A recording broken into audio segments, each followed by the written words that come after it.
बिहार को विशेष राज्य, विशेष पैकेज दीजिए, हम आपके साथ खड़े रहेंगे। बिहार के युवाओं को आप नौकरी दीजिए, खड़े रहेंगे। अग्निवीर खत्म करिए, खड़े रहेंगे। किसानों के अधिकार की बात करिए, खड़े रहेंगे। हम सरकार के विरोधी नहीं है, लेकिन आप किसी भी धर्मों की आजादी को छीनेंगे तो हम उसके खिलाफ रहेंगे, एकदम रहेंगे। इसीलिए हमने वक्फ कब्रिस्तान अधिकार यात्रा की शुरुआत 29 तारीख से हम अररिया, 30 तारीख को किशनगंज, 31 को कटिहार, कोसी सीमांचल होते हुए पटना के गांधी मैदान है। हम वक्फ की कमेटी के सारे मेंबर से हम बात कर रहे हैं। इमारत शरिया से लेकर इस्लामिक जितने इदारा हैं, मिल्ली काउंसिल से लेकर के सबके इदारे के जो चीफ है उनसे मेरी बातचीत हुई है। हमने अन्य धर्मों के लोगों से भी बातचीत की है। यदि इस तरह यह काला कानून लाते गए और कभी हर धर्मों की आजादी पर और लोगों के जीने की आजादी पर ये हमला करते रहे, अब मरने के बाद भी कब्रिस्तान में जाने के लिए सोचना पड़े मुसलमानों को या किसी को, टैक्स अदानी अंबानी को दे और सारी जमीन अदानी अंबानी को दे दिया जाए, तो ये जो सारी जमीनें अदानी अंबानी को दे दिया जाए, इसके हम खिलाफ हैं। मरने के बाद कब्रिस्तान का अधिकार के हम खिलाफ हैं। वक्फ जो बिल्कुल रिलीजन से जुड़ा मामला है, जो मुसलमान से जुड़ा मामला नहीं है, उसके जीने से जुड़ा मामला है, या इस पर जो इन्होंने डिफाइन किया है या काला कानून है, मेरे जीते जी, पप्पू यादव के जीते जी किसी धर्मों की आजादी पर, उनके अधिकार पर हमला हम नहीं होने दें। और हम इसकी लड़ाई सीमांचल कोसी होते हुए हम पटना के गांधी मैदान आएंगे और सदन में यदि इस काला कानून को लाया गया तो हम उसकी पूरी जोर विरोध करेंगे। जरूरत होगी तो उस कानून के खिलाफ आर पार की लड़ाई लेंगे। लेकिन मेरे जीते जी किसी भी कीमत पर वक्फ कब्रिस्तान या किसी भी धर्म की आजादी पर कानून ला करके उसकी आजादी छीना जाए, ये नहीं होने दें। धन्यवाद। यात्रा सत्ता की, कुर्सी पाने की, सियासत की यात्रा होती है।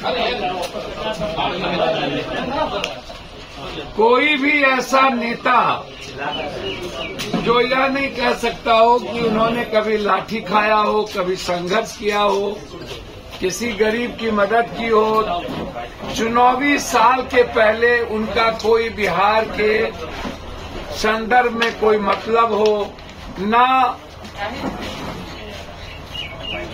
ऐसे ऐसे नेता देश में आ गए जो हमेशा बैक दरवाजे से देश के संविधान, लोकतंत्र के लिए खतरा रहते हैं, समाज के लिए खतरा रहते हैं। और उनकी यात्रा होती है सिर्फ सत्ता, सियासत, कुर्सी के लिए। उनकी यात्रा गरीबों के लिए नहीं होती, किसानों के लिए नहीं होती।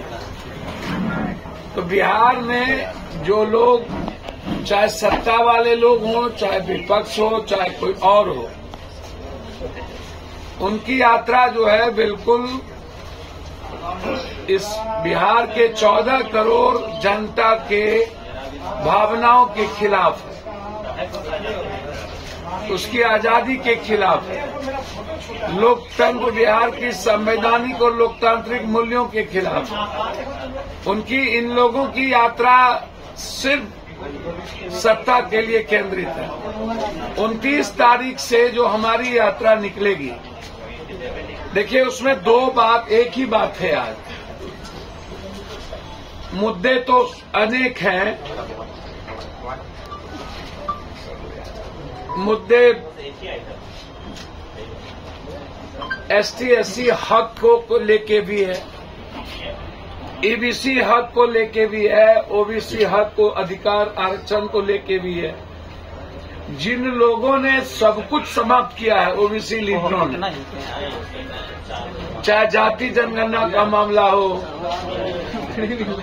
इन अधिकारों को लेकर के। लेकिन मेरा जो सबसे बड़ा मुद्दा आज है, उसी में सब कुछ है। मैं इस देश में चाहता हूं कि कोई भी देश के लोग उठे तो मंदिर में शिव का, कृष्ण का, राम की स्तुति सुने, गुरुद्वारे से गुरबानी सुने, चर्च से जीसस की